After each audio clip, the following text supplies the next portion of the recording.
Olá a todos, espero que estejam todo mundo bem. A aula de hoje é sobre reanimação neonatal. Então, o que é a reanimação neonatal?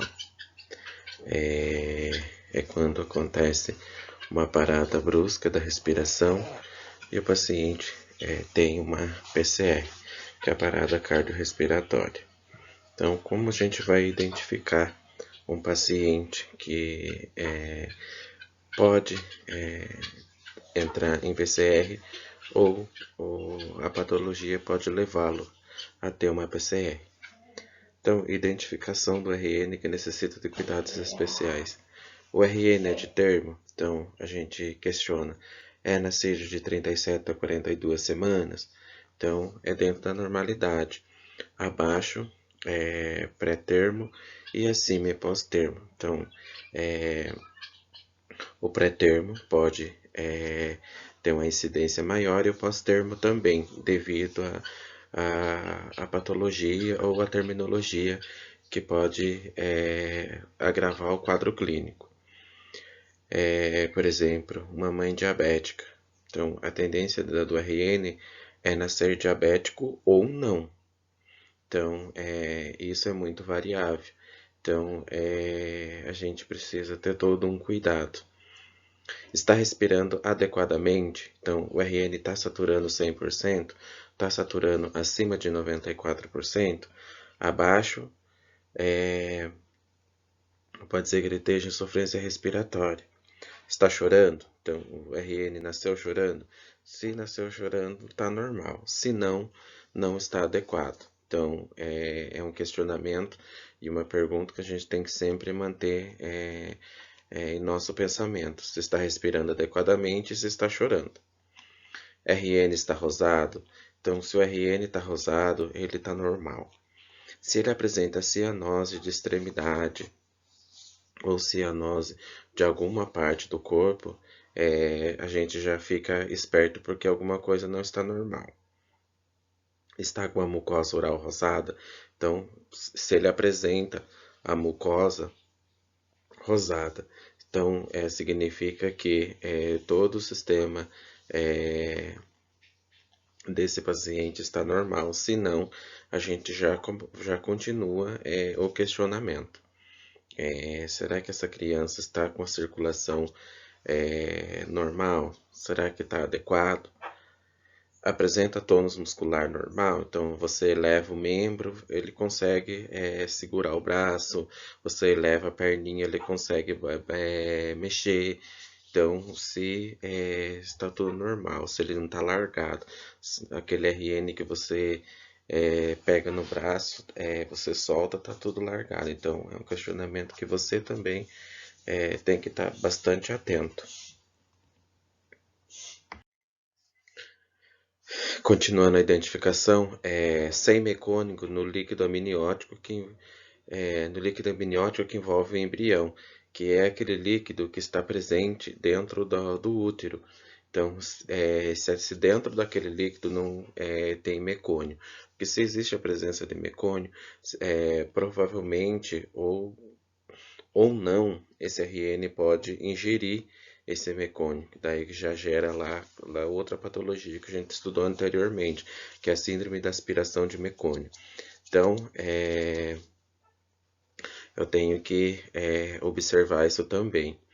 Colocar o RN sob fonte de calor radiante. Então, dentro da sala de parto, vai ter lá o berço, o local onde vai ser colocado esse RN sobre fonte de calor. Então tem tudo um aparamento normal. Nasceu, faço todo o procedimento, já coloco ele dentro desse berço, onde vai ter essa fonte de calor radiante. Posicionar adequadamente a cabeça. Então eu tenho que tomar muito cuidado. Se esse paciente ainda tem resquício que tem alguma presença de líquido na cavidade oral, eu tenho que deixá-lo a cabeça levemente para a direita ou para a esquerda. Não posso deixar ele totalmente decúbito dorsal, que ele pode broncoaspirar. Aspirar vias aéreas. Então, Nesse caso, a gente vai iniciar sempre pela aspiração da boca, porque é onde esse paciente possa ter engolido ou ingerido alguma coisa durante o nascimento, ele possa ter engolido alguma coisa, mecônio, ou até mesmo o líquido amniótico. Então, sempre vou aspirar as vias aéreas, iniciando pela boca. Toma muito cuidado, tá? Esse procedimento tem que ser asséptico, tem que tomar muito cuidado. Então, para não acabar lesionando essa mucosa desse paciente, desse RN. Então, lembrando que tem que utilizar toda uma técnica, todo um cuidado. Secar principalmente a cabeça e afastar do recém-nascido os campos úmidos. Então, vou secar bem a região cefálica desse paciente. E lembrando que se eu utilizei aqueles campos, sequei o RN, eu desprezo, eu não deixo perto, porque se eu deixar esses panos úmidos junto com o RN, acaba umedecendo onde está esse paciente. Eu acabo mantendo o ambiente úmido, então isso não é legal para o paciente. Então, sempre utilizei o campo, sequei o RN, vou desprezar. Observar respiração, cor e frequência cardíaca. Então, se ele está respirando normalmente, tá com a cor rosada e a frequência cardíaca boa, eu não tenho por que ficar totalmente desesperado. Mas se começou a baixar a respiração, a cor começou a ficar cianótica, a frequência cardíaca começou a cair, eu tenho que tomar muito cuidado para que esse paciente não esteja apresentando insuficiência respiratória. Então, isso é muito rápido. Se esses parâmetros abaixar muito rápido, esse paciente vai entrar em parada cardiorrespiratória. Então, esses são sinais que eu tenho que ficar muito atento. Então, toda sequência de atendimento não pode levar mais do que 30 segundos por execução. Então, eu não posso demorar muito tempo para aspirar esse paciente, secar e monitorizar. Então, é uma sequência muito rápida. Então, eu tenho que ter uma ação rápida para prestar esse atendimento para esse paciente, para que eu não possa ter complicações, para que esse parto não dure mais do que o necessário que tem que durar. Então, muito cuidado quanto a isso. Aí a gente entra na segunda forma de questionamento, que a gente vai fazer seguindo uma sequência. A gente entra para ver se o paciente está em esforço respiratório. O estímulo tátil. Então, eu vou estimular esse paciente. Vou fazer pequenos movimentos leves no rosto desse paciente, na bochecha. Aí eu vou para os membros superiores e membros inferiores para ver qual é a reação desse paciente. Se ele tem o estímulo de segurar meu dedo, mexe as pernas sozinho. Então, se ele tem o tônus muscular bem adequado. Piparotes ou batidas na sola do pé. Então, eu vou fazer pequenas batidinhas na sola do pé desse paciente para ver qual é a reação. Se ele tem o estímulo de puxar o pé para tentar se livrar dessas batidinhas. Fricção nas costas e na cabeça. Então eu vou fazer pequenos movimentos nas costas e na cabeça para ver qual é a reação. Se caso esses três estímulos que eu fiz foi bem, eu notei que esse paciente não teve muita reação, não teve estímulo, apresentou insuficiência nesses testes, eu já inicio ventilação com o ambu e chamo a equipe para uma avaliação mais corretamente, para que esse paciente eu não tenha uma complicação maior. Eu vou avaliar se ele tem uma frequência cardíaca menor que 100 batimentos por minuto. Então, eu vou ter toda uma sequência. Então, se eu seguir essa sequência certinho, eu não vou ter outras complicações maiores. A cor. Então, aí eu chego na avaliação da cor desse paciente. A cianose periférica está normal? Então, ele está rosado, apresenta tudo normal, ele tem todos os estímulos normais. Então, é o primeiro questionamento. Tá tudo normal, ok. A cianose periférica está anormal? Então, eu vou ver se a ponta dos dedos não está roxinho, as pontas dos pés, o joelho. Então, os lábios pode ficar cianótico. Então, eu avaliando essa sequência, eu vou ter um melhor diagnóstico desse paciente. Cianose central, que aí acaba envolvendo toda a extensão. Então, todo o paciente acaba ficando cianótico. Então, isso a gente chama de cianose central. Quer dizer que o paciente está inteiro cianótico, não só a periferia, que é as pontas dos dedos, a ponta dos pés e lábios, tanto superior quanto inferior. Então, se ele tem uma cianose central que envolve toda a extensão, esse paciente está entrando em PCR. Então, eu identifiquei que esse paciente está em PCR, insuficiência respiratória ou insuficiência respiratória, eu vou iniciar a ventilação e a compressão. Então, vou iniciar a compressão. Vou fazer 30 compressões. Então, eu vou contando, à medida que eu vou fazendo as compressões, eu vou contando. Por quê? Assim que eu chegar no 30, o meu colega que está na ventilação, ele vai saber que ele tem que fazer uma ventilação. Então, a cada 30 compressões, uma ventilação. Vou fazer 30, 30, 30, 30. Ou seja, 120 compressões e 4 ventilação. Então, esse é um ciclo. Então, um ciclo eu realizo, aí eu vou e troco com o meu colega. Meu colega vai fazer mais um ciclo, que são 120 compressões, mais 4 ventilação. E isso fecha um ciclo de massagem. Então, a gente vai, na PCR, a gente faz 5 ciclos, aí o médico vai avaliar. Se nesses 5 ciclos eu tenho sucesso, a gente continua compressões. Se nesses 5 ciclos a gente não obter o sucesso, esse paciente continuar em PCR, o médico vai orientar se a gente continua as compressões e a RCP ou não. Então, nesses 120 compressões e 4 ventilação, tem que ser muito eficaz para que eu consiga reverter esse quadro na primeira RCP.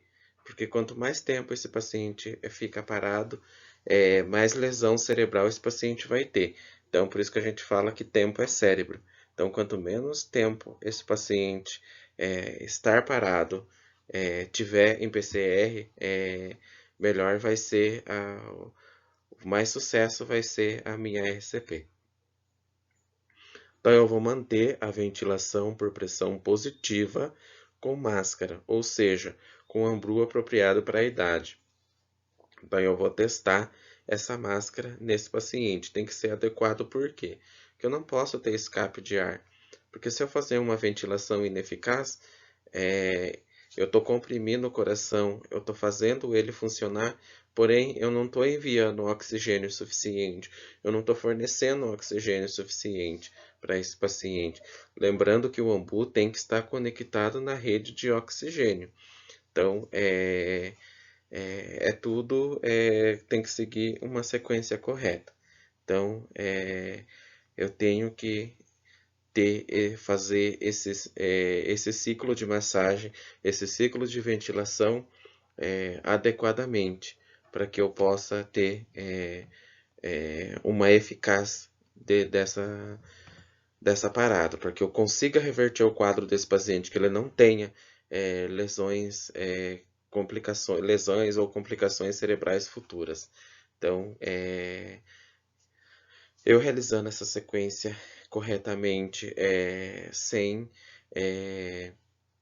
demora, eficaz, eu vou ter, vou reverter esse quadro 100% de sucesso. Então, eu vou avaliar esse paciente para uma possível intubação orotraqueal. Então, qual que é os termos que eu tenho que avaliar? Se esse paciente está há muito tempo com máscara, então se ele tem uma ventilação com máscara muito prolongada, coisas de 1 hora, 2 horas, e esse paciente não tem uma melhora, não apresenta uma saturação adequada. Então, se ele não apresenta essa saturação adequada, essa ventilação adequada, significa que ele está em insuficiência respiratória.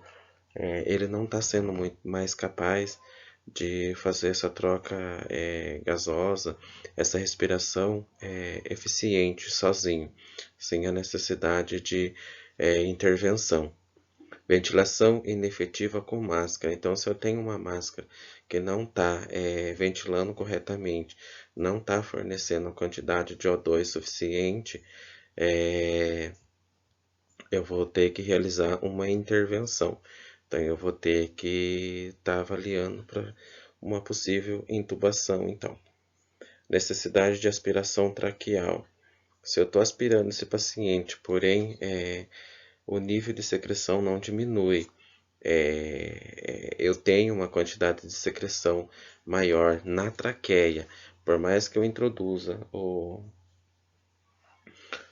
a sonda pelas vias aéreas até a traqueia, mesmo assim eu não consiga realizar essa aspiração corretamente, eu tenho que avaliar na colocação desse tubo para que eu consiga tirar totalmente essa secreção, eliminar essa secreção da traqueia desse paciente. Considerar a intubação se há indicação de massagem cardíaca ou administração de medicamento endotraqueal.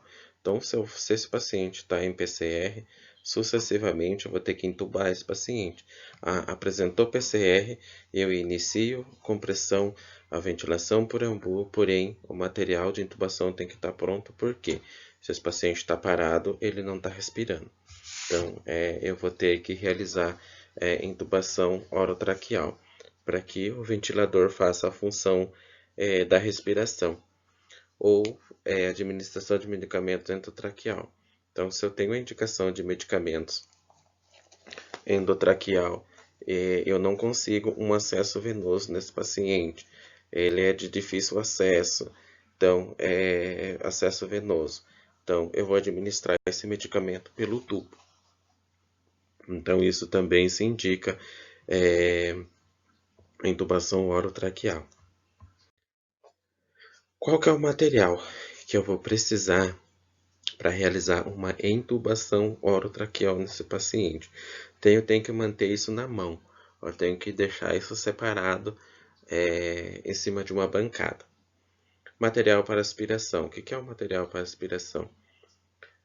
Borracha estéreo, frasco com água destilada, não pode ser água da torneira, não pode ser qualquer tipo, então tem que ser água destilada. É um preparado que já vem da farmácia pronto pra gente. E sonda adequada para a idade. Então, como é um RN, tem os tamanhos de sonda para realizar essa aspiração. Uma fonte de O2 conectada ao balão. Então, esse O2 já vai estar conectado no ambu para um fornecimento melhor de oxigênio. Então, eu vou administrar O2 para esse paciente através da fonte de oxigênio. Balão funcionando com máscara adequada. Então, é um pulmão que a gente vai ter na parte traseira do ambu. Tem que estar corretamente insuflado para que tenha uma reserva de O2 adequada. Então, esse balão que a gente fala é onde vai estar reservado o oxigênio, que é o reserva 100%. Laringoscópio com lâmina reta e pilha. Então, a gente vai vai testar esse laringo, colocar a lâmina adequada e deixar preparada no balcão. Estetoscópio. Eu vou utilizar esse esteto para fazer o teste para ver se a intubação está correta, se está no pulmão desse paciente a intubação. O tubo está corretamente ventilando os dois pulmões. Cânulas traqueais, então as cânulas, geralmente a gente pergunta para o médico qual o tamanho de cânula ele quer. Esparadrapo ou tensoplast para fixar. Em RN, a gente utiliza um tipo de fita que a gente chama de tensoplast para fixar essa cânula, ou esparadrapo. Em adulto, a gente vai utilizar o cadarço, mas em criança, a gente vai utilizar esse material, que é o esparadrapo ou tensoplast para fixar. Então, é isso que eu tenho que manter na bancada para uma intubação. Então, aqui a gente apresenta o tamanho das cânulas. Então, 2,5 abaixo de 1 kg. Então, o RN tem 1 kg, a cânula é 2,5, menor que 28 semanas. Cânula 3, de 1 a 2 kg. Então, se eu tenho de 1 kg a 2, a cânula vai ser 3, que é para os pacientes nascidos de 28 a 34 semanas. Cânula 3,5, de 2 a 3 kg, que é o nascido de 34 a 38 semanas. E cânula 4, maior que 3 kg, nascidos maior que 38 semanas. Então, não preciso geralmente saber quantos quilos a criança pesa. A gente vai fazer um cálculo por cima. Geralmente é no olhômetro. O médico, geralmente a gente tem o auxílio do médico. Geralmente é o médico que vai pedir o tamanho da cânula que ele quer. Eu vou fazer uma intubação. Qual tamanho da cânula você quer, doutor? Então, essa sempre a pergunta que a gente vai fazer. Vai realizar a intubação, qual o tamanho da cânula? Então, e a lâmina do laringo, geralmente, é ele que pede o tamanho também. Então, a gente sabendo que existem esses tamanhos de cânula, para os tamanhos de peso e para os tamanhos da idade gestacional. Então, a gente sabendo disso, isso ajuda muito no momento da intubação. Então, nisso eu tenho que prevenir também contaminação, que eu leve micro-organismo do modo externo para o modo interno. Então, eu tenho que prevenir, evitar. Então, usar luvas estéreo. Então, eu tenho que oferecer luvas estéreo para o médico. Eu tenho que perguntar para ele qual é o tamanho da sua mão, que tem todos os tamanhos de luvas estéreo, para que ele realize essa intubação. Limpeza das peças do laringoscópio com água e sabão.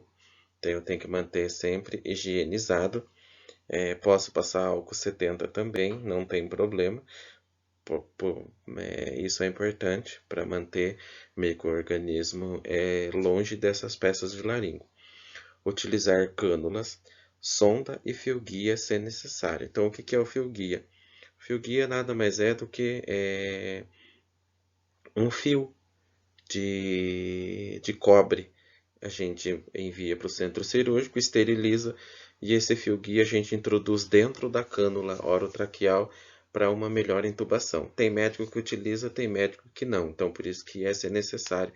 Se ele pedir cânula com fio-guia, a gente já sabe que a gente tem que introduzir esse fio de cobre dentro da cânula para que realize uma intubação. Caso contamine, eu tenho que descartar essa sonda e essas cânulas. Então, o médico não conseguiu realizar a intubação de primeira, ele pode tentar a segunda.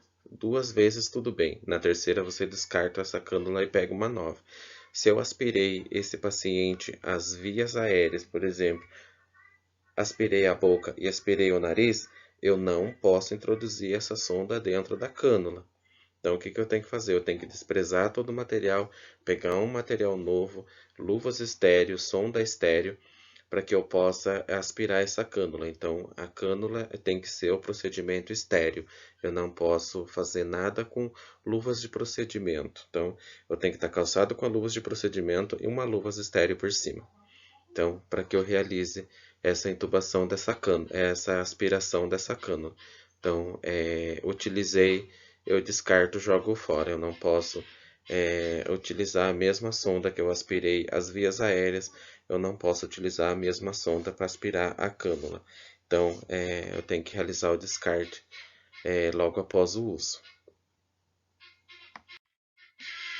Durante a intubação. Então, qual é o procedimento durante a intubação? Eu tenho que fixar a cabeça ou segurar a cabeça do RN para o médico, porque geralmente ele vai fazer movimentos. Se esse paciente não tiver sedado, eu vou ter que segurar, fixar a cabeça desse RN.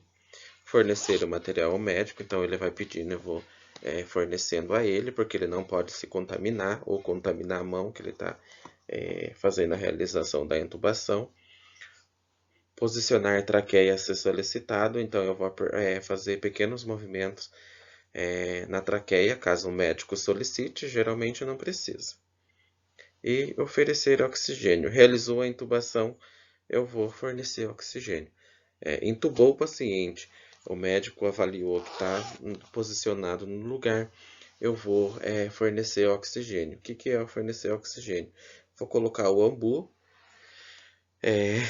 aperto, conto 6 segundos, nesses 6 segundos o ambu volta ao normal, insufla novamente e a gente aperta. Então são movimentos de 6 em 6 segundos contínuo. Após entubado, avaliar respiração, frequência cardíaca, a cor, se tem uma frequência cardíaca normal. A cianose melhorou, significa que esse paciente está bem ventilado. O oxigênio em circulação na corrente sanguínea está correto. E aí eu coloco esse paciente na ventilação positiva, na ventilação por pressão positiva. O que é ventilação por pressão positiva? É o que eu forneço, é o que é positivo. Então, se eu estou fazendo uma ventilação por ambu, é ventilação por pressão positiva. Se esse paciente está em ventilação mecânica, é ajuda da ventilação por pressão positiva. O que é pressão positiva? Eu estou fornecendo oxigênio, eu estou enviando oxigênio por outros meios para esse paciente. Respiração passiva é quando a gente respira normal, sem ajuda de nada, de nenhum tipo de aparelho. E respiração por pressão positiva significa que tem a ajuda de algum aparelho, seja ambu, seja ventilador. Isso a gente dá o nome de pressão positiva. Inspeção. Se está tendo uma elevação da caixa torácica, a ventilação está fazendo normal, tem a elevação da caixa torácica, está entubado, a ventilação está correta. Ausência de distensão abdominal. Por que é importante eu avaliar? Se esse paciente está tendo uma distensão abdominal, ele tem um aumento gradativo do abdômen, significa que a intubação está no pulmão, no estômago, desculpa. Então, se essa intubação está no estômago, eu estou ventilando o estômago desse paciente. Então, esse tem que ser extubado e intubado novamente. Então, é muito importante que não haja distensão abdominal. Se tem vapor d'água no interior da cânula. Se tem vapor de água no interior da cânula, significa que esse paciente está intubado corretamente, porque esse vaporzinho é o normal que o nosso pulmão envia. Então, se tem esse vapor, se ele está apresentando esse vapor d'água na cânula, ele está entubado no pulmão corretamente. Então, é muito importante a gente ter essa inspeção, que é a elevação da caixa torácica, a ausência da distensão abdominal e o vapor d'água na cânula. Então, é importante a gente avaliar esses quesitos também. Ausculta. Eu vou realizar a ausculta se tem entrada de ar no pulmão. Eu vou pegar o esteto e vou auscultar. Tá ventilando os dois normal? Ok. Não pode ter ruído no estômago. Por quê? Se essa ventilação está indo para o estômago, geralmente vai ter barulho. Porque o ventilador é pressão positiva, ele está enviando o ar, independente para onde que está indo. Então, não pode ter esse barulho no estômago. Então, se eu tenho entrada de ar normal no pulmão e ausência de ruído no estômago, esse paciente está entubado corretamente. Profundidade da inserção. Então, por peso, é onde eu vou fixar. Então, se ele tem 0,75 grama, eu vou na marca da inserção 6. Então, tem lá na cânula 1, 2, 3, 4, 5, 6. Eu vou fixar no 6. Significa que está entubado corretamente e eu tenho e está enviando o ar corretamente. Se ele tem 1 kg, é na 7. Que daí, quanto mais profundo, mais oxigênio ele envia, mais para o pulmão ele tá. Então, quanto menos, mais para fora ele vai estar. Então, se ele tem 1 kg, a marca em centímetro é 7.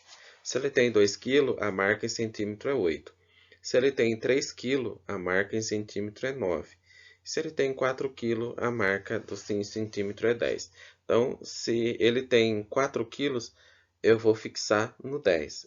Eu vou colocar o esparadrapo no número 10. Eu vou enrolar ali o esparadrapo no 10 e fixar no lábio superior ou no lábio inferior. Tanto isso independe. Então, isso é muito importante a gente saber também.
Então aqui daí a gente encerra a nossa aula e espero que tenham entendido e qualquer coisa vocês precisem ou tenha dúvida, é só me chamar. Espero que a aula seja bem produtiva. Obrigado.